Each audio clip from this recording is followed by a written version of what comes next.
96.9. Tout de suite, on commence ce dévoilement de ce que les ex ont dit à propos de les comiques autour de la table. C'est Billy qui est la première victime ce matin. Et c'est Tammy qui s'est entretenue avec un ex, l'ex-coloc à Billy Tellier. Il y a Caro Coutillard de Saint-Donat qui nous écrit « Pourquoi ça te met mal à l'aise, Billy? » Parce que c'est un concept là, qu'on a mis en branle. Et donc, parler aux ex, c'est pas nécessairement quelque chose qui nous rend confortable parce que s'ils sont des ex, c'est parce qu'ils ne partagent plus notre vie, qu'ils l'ont partagé à une certaine époque où, visiblement... Ils en savent aussi... Mais c'est aussi qu'on est des personnalités, on a l'habitude d'être en contrôle des choses. De contrôler notre image. Ouais. Mm-hmm. Et là, c'est vraiment dans l'intimité que des fois, je dévoile pas ou dont j'ai pas parlé probablement. Je savais pas que tu avais dormi dans la même chambre qu'un coloc, mettons. Déjà, ça me surprenait, là. Son ex-coloc s'appelle Guillaume. Ils se sont connus au secondaire. Ils ont fréquenté le même cégep avant de devenir coloc pendant 1 an. Billy, tu étudiais à l'école de l'humour pendant cette période-là. C'était une colocation assez intense. Je laisse Guillaume vous décrire la situation. Quand on a décidé d'emménager à Montréal, on habitait à Verdun, chez sa sœur, en fait. C'était un 4,5 l'appartement. Fait qu'on était dans la même chambre. Dans la même chambre, Billy? Ouais, ben... Non, mais voyons donc. Tu sais, quand on part en appartement, il me semble qu'on veut de l'émancipation.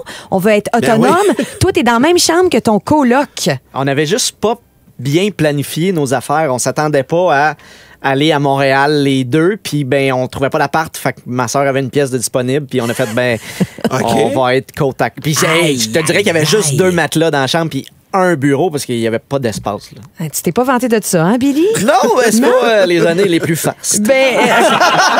Mais on le sait, Billy est somnambule. Alors, il l'était aussi à cette époque-là. Mettons que comme il couchait dans la même chambre que son coloc, son ex-coloc n'a pas été épargné. On écoute. À l'École nationale de l'humour, dans le fond, à chaque vendredi, il fallait comme tu présentes un nouveau numéro, puis ça y amenait beaucoup d'anxiété. Il faisait beaucoup de somnambulisme, mettons.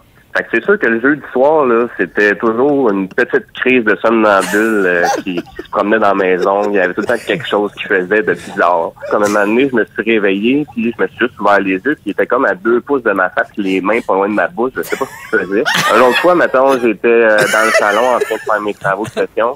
Il arrive en panique, il est comme « sont où mes lunettes, sont où mes lunettes? » J'étais comme c'est parce que t'en as pas de lunettes.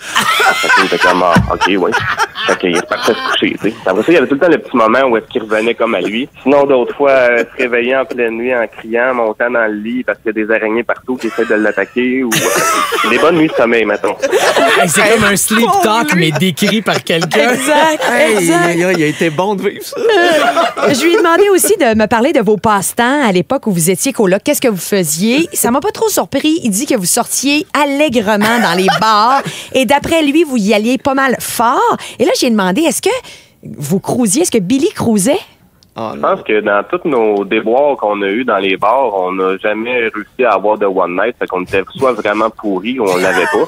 Mais dans le fond, quand on allait dans un bar, on avait du fun ensemble, tu sais, puis c'était pas ça le but nécessairement recherché. Nous autres, ce qu'on pouvait rire, mettons, c'est aller dans un bar puis demander au DJ toute la soirée une toune poche. Là, ben, le gars c'est assez pour que finalement il la mette puis qu'on se mette à danser puis qu'il y a plus personne sur le dance floor parce que c'est une toune trop poche. On reconnaît ton humour, Billy. On reconnaît. Et je voulais savoir, avec les filles, est-ce que Billy, c'était vous comprenez les expressions player ou lover? Est-ce que c'est un gars qui aimait jouer, tu sais, à la occupation double, ou c'était plus un gars qui recherchait l'amour? Voici sa réponse. Bill, c'était zéro un player, c'était plus un lover. Il pouvait avoir, mettons, là, un amour secret d'une fille pendant des années, puis pas y dire, puis essayer de faire que ça fonctionne, de trouver un moyen d'approche, de planifier ses affaires, puis finalement de peut-être parvenir à ses fins. Wow. J'ai aimé le peut-être. Il me connaît bien. Pendant des années, c'était la blonde de c'est Marie-Claude aussi que tu as espéré pendant longtemps. Ben oui, elle pensait que Patrice. Il m'a appris quelque chose aussi que je n'imaginais pas concernant Billy. Vraiment, là, c'était tout le contraire de ce que je pensais que t'étais.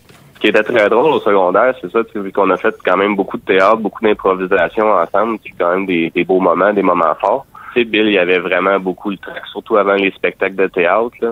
Il y a toujours son petit rituel qu'il fallait qu'il aille s'enfermer dans la toilette, qu'il allait vomir un peu, puis il filait pas avant que ça commence. Puis là, un coup que ça s'était starté, c'était correct.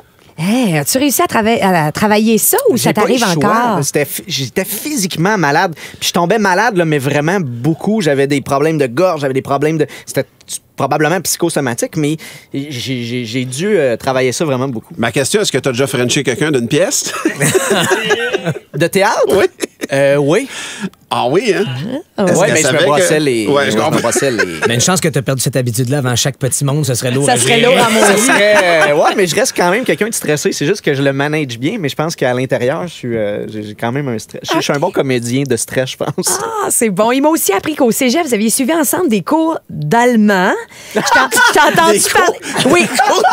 On a entendu Billy parler en anglais. J'ai comme l'impression que tu jouais au-dessus de ta ligue avec des cours d'allemand, Billy, mais j'étais quand même intriguée. On l'écoute. Et si, mettons, là, je demandais à Billy des mots en allemand, qu'est-ce que tu penses qu'il pourrait me dire en allemand?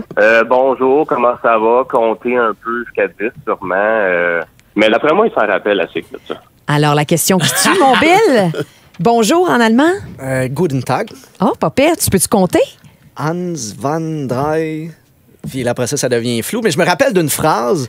On faisait un exposé oral, moi et Guillaume. On était les deux ensemble et il fallait créer une petite pièce de théâtre. Et moi, j'avais... Je sais pas si t'en as parlé. Je devais être la personne dont la voiture manquait de gaz. Lui, il était mécanicien. On avait une discussion en allemand. Puis c'était genre Guten Tag, I'm ein Automechaniker, ich habe eine große Zimmer, my friend. Fait que, en gros, ça disait que lui il était mécanicien, moi j'avais une grande chambre, il pouvait venir dormir chez nous. Voyons donc! Fait que c'est vraiment des phrases, des mots qui peuvent pas être utilisés. Ah, c'est drôle. Et il m'a raconté une anecdote de voyage dans le Sud parce que vous êtes allés dans le Sud tous les deux ensemble. Une anecdote qui montre bien que même à l'époque, Billy était une belle chochotte. On écoute. Même pas dans le Sud, mettons, là. On est en train de se baigner le soir, puis ils ont décidé, eux autres, qu'ils fermaient la piscine, puis ils ont éteint comme la lumière. Fait que Bill, il nageait, puis il savait pas, il était rendu dans la piscine, finalement, il s'est donné une swing, puis il a rentré le front direct dans le banc de ciment. T'sais. Il est ressorti de l'eau, il a dit « Ah, j'ai mal au front, je vais aller au bar. » Fait que là, je suis comme « OK. » Puis là, je l'avais parlé avec la barmaid, puis finalement, ils s'en vont. Ils s'en vont. Là, moi, je suis comme « OK. » Je fais quoi? Ils s'en vont quoi? Fait que là, je sors de l'eau, je le cherche, je sais pas, il est rendu où. Finalement, il arrive avec un monsieur de sécurité en carte de golf. Puis là, il a le front ouvert. Il faut qu'il aille se voir le médecin, faire des points de suture. Fait que moi, je suis là, puis je ris. Puis on est un peu chaudasse. Fait que j'arrête pas de prendre des photos. Fait que j'ai tout ça en belles photos de Bill Tellier, couché sur le ventre, sur la table avec le médecin, en train de faire une shot de tétanos dans la fesse, en train de discuter de la face. C'était très drôle. Moi, je trouvais ça drôle. Je me suis pris en photo avec le médecin après parce que j'ai tellement ri. Non, mais le solide chien, il a vraiment tout documenté en photo pendant que je me faisais la shot de ténance, le point. Puis lui, il était heureux, là. Et lui, il avait du bon temps, il était encore feeling. Moi, j'ai des souliers d'une shot, j'avais le front ouvert. Oh, mais en tout cas, tu lui as laissé des bons souvenirs, Billy. Sérieusement, c'est un ex-coloc. Ouais. Il revivra jamais avec toi. Mais pour vrai, il a de bons souvenirs et il t'estime beaucoup. C'était assez plaisant de parler à un ex qui était positif comme ça. Wow. C'est quelque chose de vivre ça, d'entendre Tu parler. parles-tu à Guillaume de temps Oui, en temps? oui, je suis le parrain de son fils, Okay. Olivier. Donc, mais il a vraiment vécu une période de ma vie où, comme tu l'as dit, j'étais vulnérable, puis c'était difficile, puis on a vraiment eu un exutoire ensemble. C'était d'aller veiller, puis le premier voyage que j'avais assez d'argent pour me faire, c'était avec lui, je l'ai fait. C'est à la fois touchant, stressant. Vous autres, vous n'êtes pas encore passé par là, mais vous allez voir, c'est très bizarre de voir sa vie dévoilée par quelqu'un qui est pas dans les médias, là, qui est pas... Qui fait pas ce métier-là dans la vie du tout. Ouais. Ah, ben... Demain, c'est moi qui va dévoiler un pan de la vie de Patrice avec son meilleur ami, je dirais secondaire, hein, Patrice? Absolument secondaire, le Cégep. début de la vie professionnelle. Mais eux autres sont vraiment des ex-amis, c'est-à-dire qu'ils se parlent plus. C'est des ex-amis, ils se parlent plus, puis...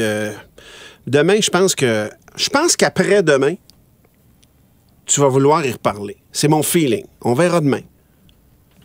On va aller dans un instant au petit il est pas monde, bien, lui non plus. Hein? Hey, je suis content que ça soit terminé.